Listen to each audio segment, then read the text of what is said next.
have for you today because I've been making them literally since my children were born. And my middle daughter, she used to find the one tiny tag on absolutely anything, and she would rub it and suck her thumb.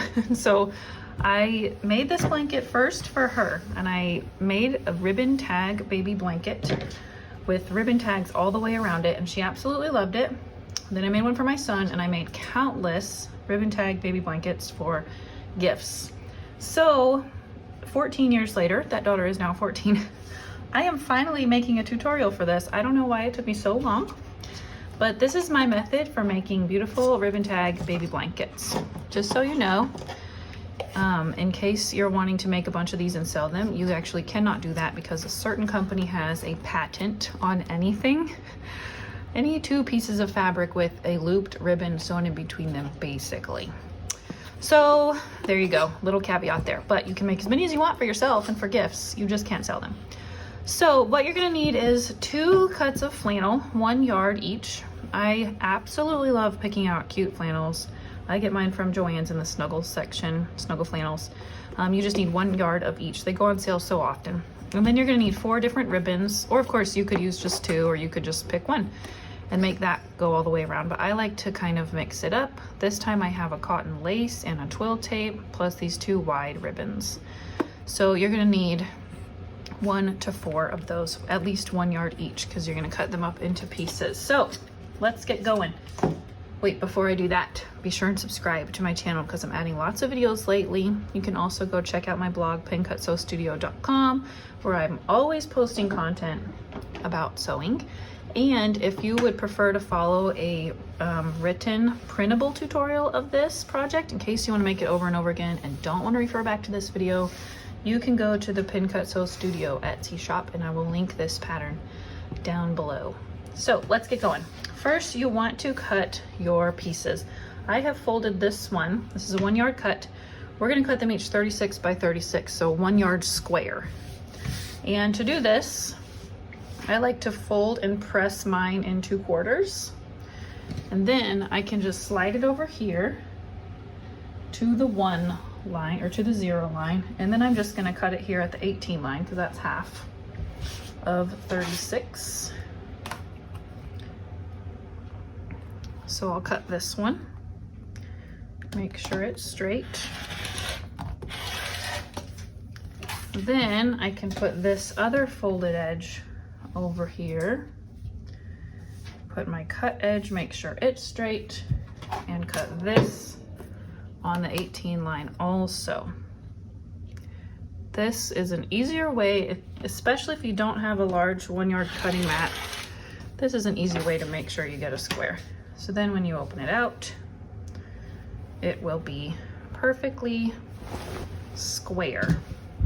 Okay, so now I'm gonna go do that with this coordinating fabric. Isn't this cute? Little strawberries and fruit. Okay, I've pressed this, got all the wrinkles out, and I've ironed it into 4ths.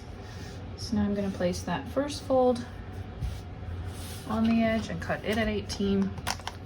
After you're done cutting, do not go ahead and iron out the wrinkles or the fold lines, because we're gonna use those in the next part. It will help us match everything up.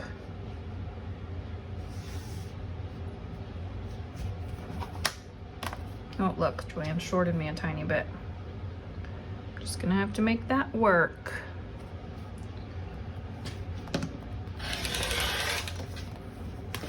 Okay. So now I have my 2 perfect squares. Now I'm gonna cut my ribbons. I like to do this with my ruler here. We're gonna cut the ribbons each in 4-inch sections. Let me unwrap this. And find my scissors. I am always losing them. Here they are. Okay, actually these make really cute baby shoes, these leftover pieces. Maybe that'll be my next video. Okay, so you need 8 of each ribbon if you're only using 4. 32 ribbons total. Oops, So I'm gonna cut it at the 4, 8, 12, 16,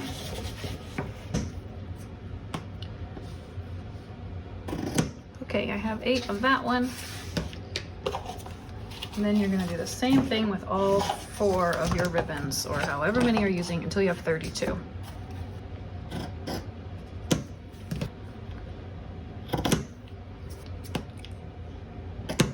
Okay, now that I've cut all my ribbons, I sort of want to decide what order I'm going to put them in. I think I'll do skinny, pink, and then my cotton lace, and then my other wide one. So then you're going to take one of your pieces, open it out, and we're going to pin these ribbons on all the way around. So we're going to place the first one. So the center, you're gonna loop it over, center of the ribbon, actually this very first one, the very edge of it, put on the 1 inch mark. So I have my ruler laid out here to help me. I'm just gonna put a pin in the middle. Then after you get that first one placed, I move it over to the 0. Now you're going to start placing them every 4 inches with the center of the ribbon at the number you're aiming for. So the center of this one goes on the 4, center of this one goes on the 8, center of this one goes on the 12,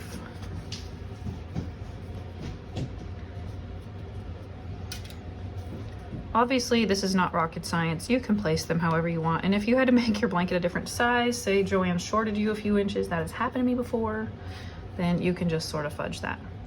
So at that point, you should be at the middle. So I always put the next one right in the middle. Also, so if your ribbons are different widths like mine, that sort of covers any discrepancy in the exact spacing. So if you're a perfectionist, I apologize. This might not be the project for you.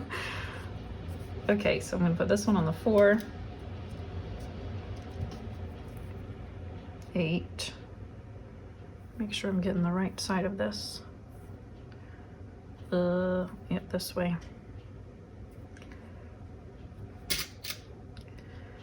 12, and then notice I won't have one at the end of this first row because I'm gonna have one at the end when I turn it around, because I don't really like how it looks when I have 2 right in the corner sticking out like bunny ears.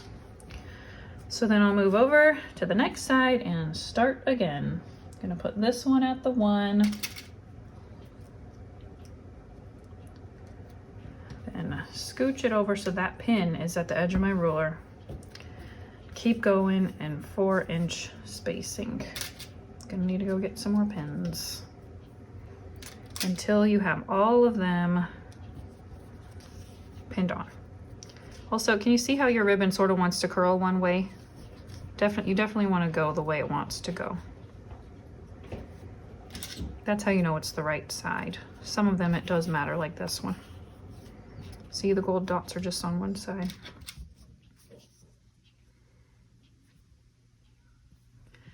This is where that center line that you folded, that you pressed, comes in handy. That's why you don't want to iron them out right away. Okay, I've come back around to where I started and I have all my ribbons pinned on.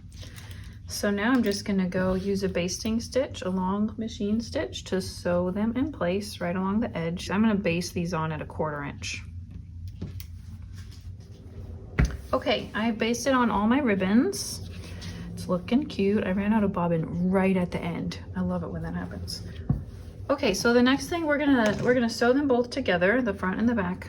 If you'll notice, your fabric stretches more in one direction, so you don't have any stretch that way, but I do have stretch this way. So you want to make sure that when you pin your pieces together, see, this is my stretchier side, you sew the stretchy side to the stretchy side. It's just going to be easier to make it fit. So this one stretches this way. So I'm going to match the stretchy sides. Otherwise, you'll be pulling and you'll you might have more trouble getting them to line up right. So tucking my ribbons inside, I'm gonna put these right sides together and I'm gonna pin it. You can also use your pressing lines that you made earlier to cut to line the centers up. So I'm gonna pin all the way around it, and then you're gonna sew it using a 3/8 inch or 1/2 inch seam, and make sure you leave a few inches open for turning. I like to leave my turning opening on the non-stretchy side. It just makes it, it's just kind of easier to iron it where it needs to be later. So I'm gonna come over to this side so that I don't forget to leave my opening. I like to put 2 pins where I'm going to stop. So let's just make my opening right here to right here. So I'm gonna start here when I start sewing. I'm gonna go all the way around and stop here. Ow, I stabbed myself. Okay, so just place as many pins as you feel like you need. Okay, I'm gonna go sew mine. Okay, I have finished my seam. Now I'm gonna, before I turn it right side out, I'm gonna go ahead and trim these corners. Not too close because your chopstick can go right through them when you turn it. Flannel is somewhat of a loose weave, so you want to be really careful when you turn those corners out and poke them. Just be gentle.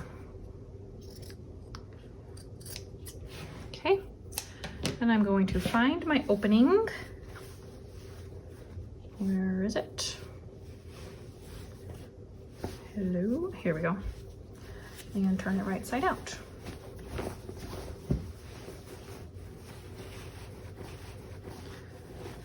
You know, they used to call this birthing a quilt or birthing a blanket.